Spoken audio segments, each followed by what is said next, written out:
What's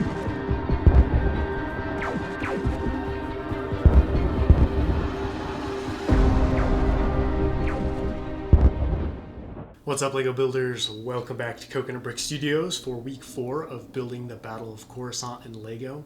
This week, it's time for this MOC to live up to the hype and live up to its namesake of being a Coruscant MOC and start building upwards. I've been going out, been laying the foundations, and now that that's done, I can start working on the buildings and the wall for the clone base. I do also have some really cool battle damage that I've added to the MOC that I am excited for you guys to see. All that being said, if you're excited to see what's in store, don't forget to execute Order 66 on that like button. And while you're down there, consider tapping that subscribe button and hitting the notification bell so you'll be notified as soon as my next video drops. I'm going to start out this week by showing you guys some progress I made. So I put in some cracked areas on the sidewalk, kind of battle damage stuff. This is what the first one looks like. So I built this on last Saturday's stream, and I just tore out a chunk of the plate and filler brick and kind of created a little bit of a gap, and then tried to form that gap into a shape by putting plate, light bluish gray plate around the edges to kind of, have an angle down this way, come out here. And then I filled that gap with just chunks of light gray slopes and brick, kind of like that, and then tried to piece them together as best I could, because I obviously wanted there to be gaps and cracks, but I wanted to make it look like something heavy fell down, kind of like a piece of a ship, and then just smashed the sidewalk like that.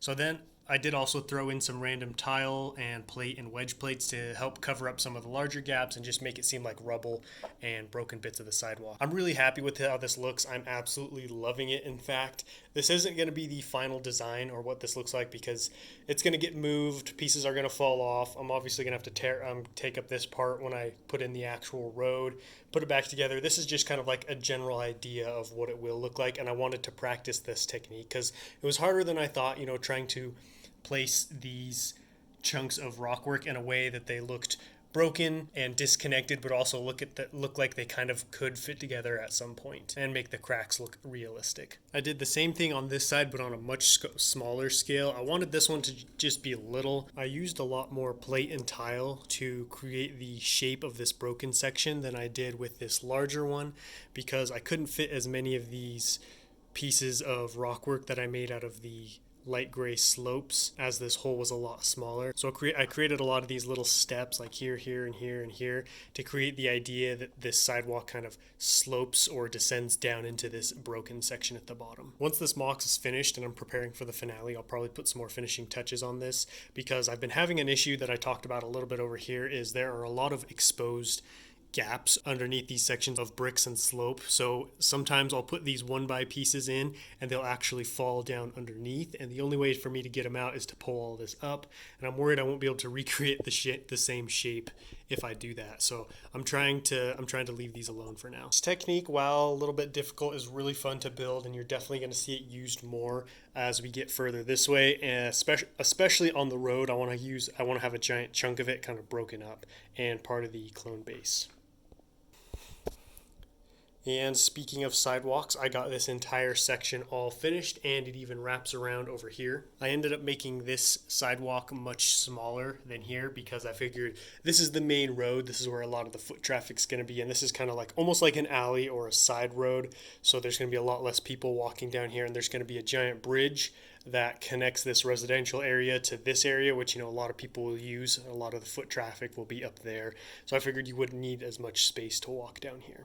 And there's also going to be no street lamps. And I do have a little haul to show you guys. So most of these pieces are actually for the clone base right here, the 2 buildings and the walls. So hopefully I can start on that this week. It's a lot of parts that you have already seen, but I did get a lot of dark red for the bases, just for random sections, just to signify this is a Republic clone base. I did also get some of these large sloped bricks. This is my first time using these that are 4 long. I'm used to the 3s, so these are a pretty cool piece. I'm excited to use them. That wraps up everything I wanted to update you guys on. Next, I am going to start working on here again, putting up more of these walls, trying to get this whole front section walled off and ready for tile so I can start to figure out what the inside's going to look like. All the 6x8 plates from my Umbara and Naboo mocks are really coming in handy for this project. I'm using some of that plate now to build the walls of the first block of buildings. These will be hollow and most likely have little to no interior because I don't want to take the time and money to make that many rooms inside of this section, and it might throw off the scale of the skyscrapers that will be on top. I will need to build some kind of frame on the inside, most likely out of Technic, to support the weight of the buildings that are going to be on top so they don't collapse in on this section, but that will all come at a later date. For now, I'm just trying to capture the general shape of what I want this section to look like.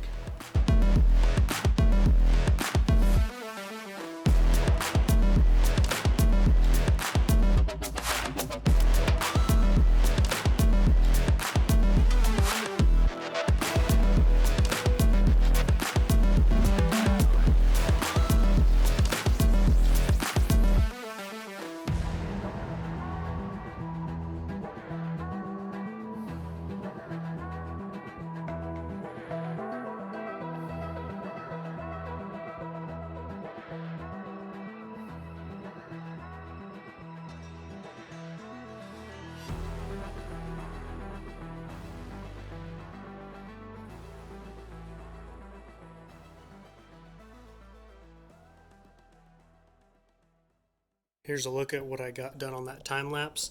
So I've got a big section of wall finished, and now you can probably see what I have planned here. It's just going to be plate all along the sides of this. I don't know what I'm going to do at the back. I'll figure that out later. But the inside, I just made random colors because it doesn't matter. Only these corners needed to be gray because those are going to be partially exposed right here. I've got them all placed in and connected. This section was a little bit tough because this middle panel right here is so tall that it kind of bends backward that way. That's what happens when you have a lot of plates hooked together. So I had to make these little clips on either side that help keep it straight. You can see this wall meets flush with that wall now that it's been tiled off. Before it's tiled, there's a little bit of a gap though. What I'm gonna do after all of this is finished like this is I'm gonna start running different kinds of plate on the front side just to break up these long flat sections and to add a little bit more detail. Maybe I'll put some ladders, different kinds of greebling stuff. It's gonna be mostly tile though, like that. So I am going to need a ridiculous amount of light bluish gray tile because I gotta do this for this section, that section, and that section. I also finally decided what I'm going to do with these lampposts. They're going to be facing the street like this. I was talking to my grandpa about it, and he made a good point that even though they're facing the street like this, the light still, illuminates somewhat of the sidewalk, and it looks better like this. The sidewalk isn't as cramped, and the sidewalk's still going to be illuminated. I did also space these out a little bit more. I used to have 5 on each side, but now I only have 4. 5 looked a little too crowded, and it just felt like it would make the road and sidewalks way too bright at night. That's going to be it for now for this side. I want to start working on the clone base. I want these two sections to kind of progress at a relatively similar rate. So I'm going to start working on the wall for the clone base because I can't finish the sidewalk until I know where the base wall is going to be. Finally, I get to start on the clone base.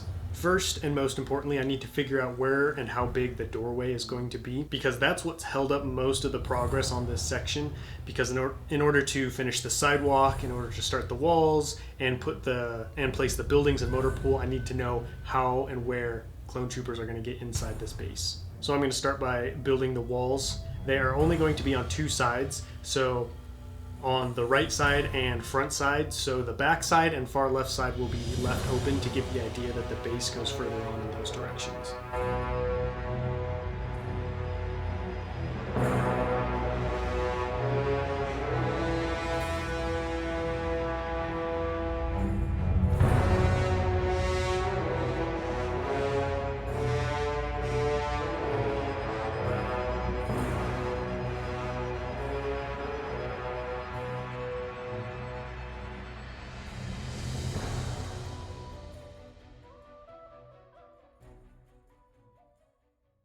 Here's the last progress update for the week. I decided this is a good stopping point for me because I've got to do some serious thinking about this base and figure out some colors. First, I want to show you these walls.